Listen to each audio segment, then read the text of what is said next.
Jadi barokahnya orang sholat itu ya ada. Karena Allah yang mendesain ini.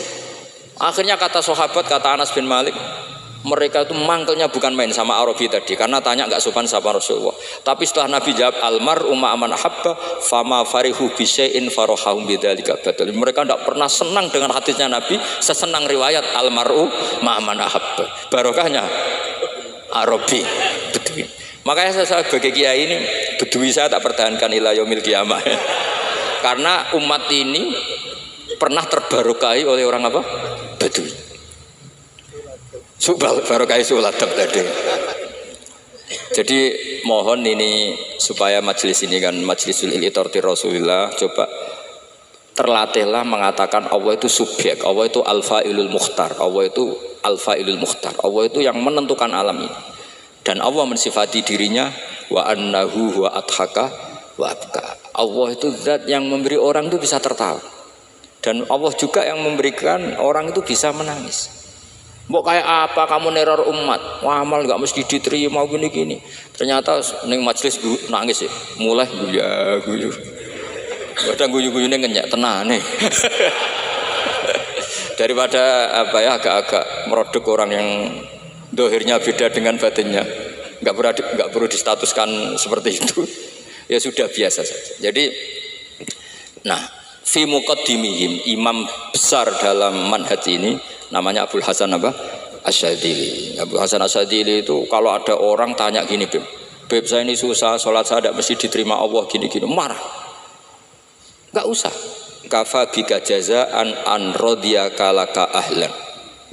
Sudah kamu ditakdir pernah sujud itu sudah keren. Saya itu andaikan dapat kabar dari malaikat bahwa sholat kamu tidak diterima, saya tidak susah. Bukan karena sombong. Pernah ditakdir sholat sujud ning Allah itu keren. Kayak apa malunya kita ketemu Allah kemudian kita di bumi tidak pernah sujud. Makanya itu Abul Hasan Asyadzili kowe ora usah mikir sholatem ditampa taro ora usah mbok mikir. Kowe ditakdir tau sujud itu hebat. Kafa bika jazaan an radiyaka laka ahlan. Cukup kamu mendapat balasan dari Allah, kamu pernah ditakdir sujud. Gak perlu ngaji alim alamas, gowo sawi ngalor ngidul jalalain keren. Paling gak malaikat pernah melihat kamu, gue tak kitab kubudi. Gak penting paham, gak penting. Karena isra bakat paham, Mas.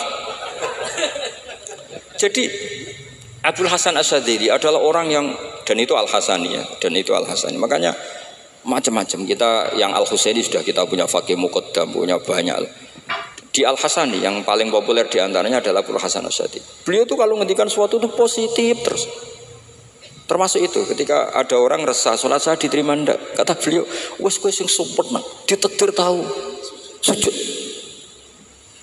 Saya itu sebetulnya kadang-kadang miris, wes sholatku tompo ta ora, tapi saya sangat sadili, sangat sadili. Saya nggak pernah berdoa ya Allah ibadah kami jenengan terima ndak, karena takut kalau doa gitu keterusan itu terus ditompo ora ya, akhirnya keterusan gitu, akhirnya ngenes.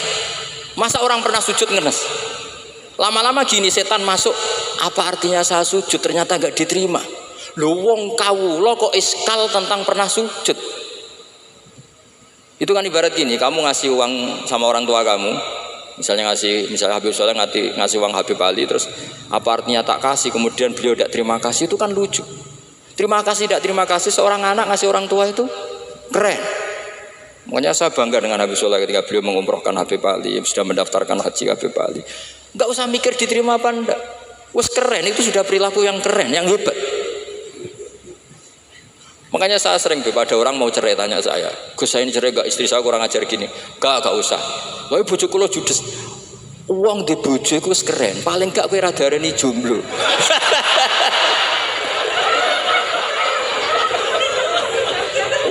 Diarani duda ora enak. Wes luwe sabar di diarani duda mek diarani bojo judes.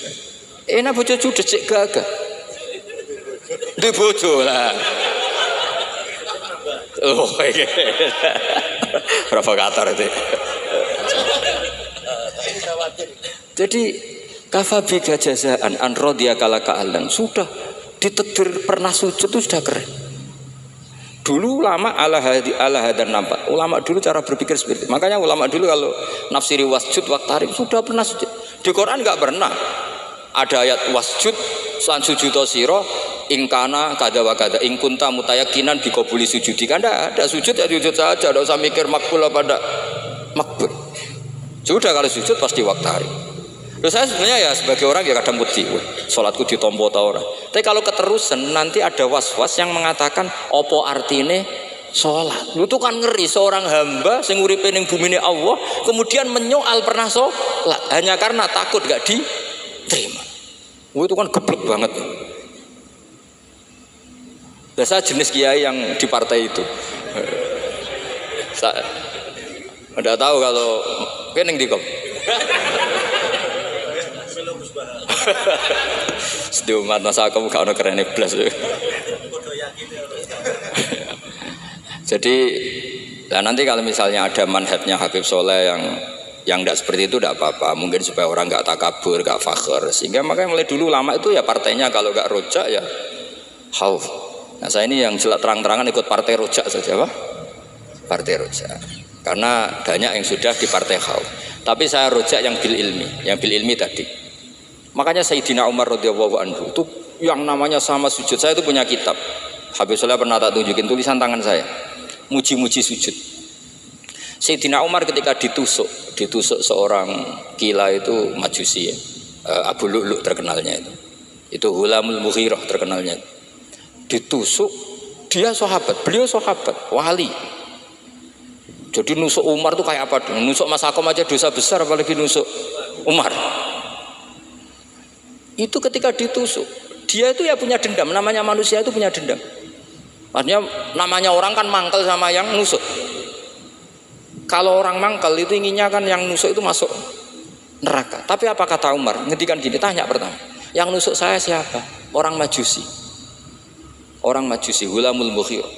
Alhamdulillah alladzi lam yaj'al maniyati biyadi rajulin lam yasjud laka sajdatan yuhaju biha indaka yaumal qiyamah. Saya itu senang Gusti, yang nusuk saya orang yang nggak pernah sujud sama jenengan.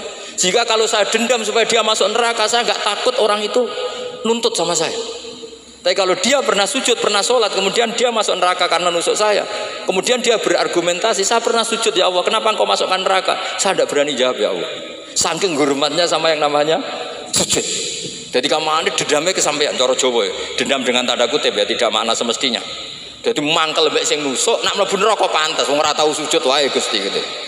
Tapi kalau pernah sujud kemudian dia masuk neraka karena saya, bisa yuhajuni biha yaumal qiyamah. Jadi kayak apa sujud? Saya apa? Nabi itu kalau muji sujud sampai ngingatkan wa hatta takuna sajdatul wahidatu khairan minad dunya wa ma fiha. Nanti kalau kamu di akhirat ketemu Allah, kenangan terbaik kita apa? Di dunia pernah sujud. Keren aja. Cara ning pondok wis tau bayar syariah. Cara sowan kiai tau ngamplopi Mas. Wis go jajan. Nah tapi kadang setan itu masuk tadi. Apa artinya sujud gak mesti ditompo? Apa artinya sowan Habib ngaturi ra mesti ditompo? Ngaturi kiai. Akhirnya ada ketakutan. Nah kalau ketakutan ini berlebihan lama-lama, ma faidatus sujud. Wah itu sudah buruk sekali wong hamba kok tanya ma faidatus sujud. Nah ini di pentingnya mazhab-mazhab Syadzili. Jadi saya ngaji agak-agak uraan itu amdan. Kalau ini watak sudah bukan. Jadi uraan itu ada dua. Ada yang amdan bismil ilmunya banyak terus milih manhaj. Insya Allah saya partai itu. Ada yang uraan bakat Mas. Ada ya? Ada apa banyak? Nah sebetulnya khauf juga gitu Bim. Ada khauf itu karena ilmu. Ada Habib alim alama atau kiai alim alama, dia tahu masyarakat kalau ngikuti Gus Bak nanti jadi fakhr, kurang tawaduk, terus dia milih partai khauf. Lah yang buruk itu ada kiai yang milih khauf pancen dari awal sati cilik ya. Jenisnya wis sati. Jadi sebenarnya dia tidak cukup ilmunya nerangkan khauf, cuma jenisnya wis sati cilik. Wong ning omah lawang dikunci ono gludak-gludak, ono hantu putih. Jadi ya sama, yang bawa rojak bisa bawaan dablek, yang bawa khauf bisa saja bawaan ati cilik. Nah kita ingin yang bawa rojak ya bismil ilm, yang bawa khauf juga bismil ilm. Ya ono teh Mas wong sing ati gede, pegawene dua blek, tapi enggak bawaan rojak, memang bawaan dablek. Ada yang ati cilik tapi bawaan khauf. Jadi mengatakan khauf tapi sebetulnya bawaan ati cilik. Nah, kita inginnya ndak. Kalau rojak ya bismillah kayak Abdul Hasan Asyadzili, kalau yang kampanye khauf kayak Sayyid Abdul Haddad bawaan apa? Ilm. Sehingga kita ini kul inni ala bayyinatin mir rabbi, semua itu berdasar ilmu sing jelas welo-welo. Makanya semua nabi memaklumatkan apa? Kul inni ala bayyinatin mir rabbi. Jadi semua ilmu syaratnya apa? Bayyinah. Bayyinah itu kebenaran ilmiah sing jelas welo-welo. Makanya itu yang disebut Allah Subhanahu wa taala mensifati kekasihnya yaitu Nabi Muhammad sallallahu alaihi wasallam, lam yakunil ladzina kafaru min ahlil kitabi wal musyrikina munfakkina hatta ta'tiyahumul bayyinah rasulun minallah yatslu suhufan mutahhar. Niku Kanjeng Nabi saking cerdase meneh dek wong Islam, wong musyrik, wong kafir ngerti logika yang dibangun Nabi saja kuat infikak dari kemusyrikannya. Makanya disebut munfakin. Orang-orang musyrik, orang-orang kafir tidak munfakin, tidak tercerabut dari akar akidahnya hatta ta'tiyahumul bayyinah. Itu siapa? Rasulun minallah yatslu suhufan mutahhar. Masyhur itu debatnya Nabi dengan orang-orang musyrik. Mereka bilang, "Ya Muhammad, kita ini urusannya banyak, kasusnya banyak. Lalu Anda mengajarkan ke Tuhan satu. Masa urusan banyak cukup Tuhan satu? Itu enggak fair Muhammad. Aja'alal alihata ilaha wahida inna hadza la syai'un ujab." Urusan kita banyak, masyakil kita banyak, muskilah kita banyak. Kalau Tuhannya satu tidak cukup Muhammad. Nabi dengan santainya memberi penjelasan. Ya sudah gini saja. Kalau kamu jadi budak atau pembantu, majikan kamu banyak. Semuanya merintahkan kamu, semuanya bikin aturan untuk kamu. Kamu suka enggak? Ya enggak suka Muhammad. Kalau majikan kita banyak repot. Ya sudah, Tuhan kamu itu majikan kamu. Kalau banyak perintahnya beda-beda kamu pusing. Ya udah Mat, Tuhannya satu aja Mat.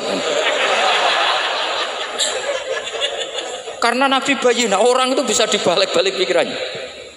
Dan makanya disebut daraballahu mathalan rajulan fihi syuraka'u mutasyakisuna wa rajulan salamal lirajul hal yastawiyani masalah alhamdulillah. Jadi Nabi itu kalau adu argumentasi itu luar biasa. Jadi segampang itu Nabi memberi apa?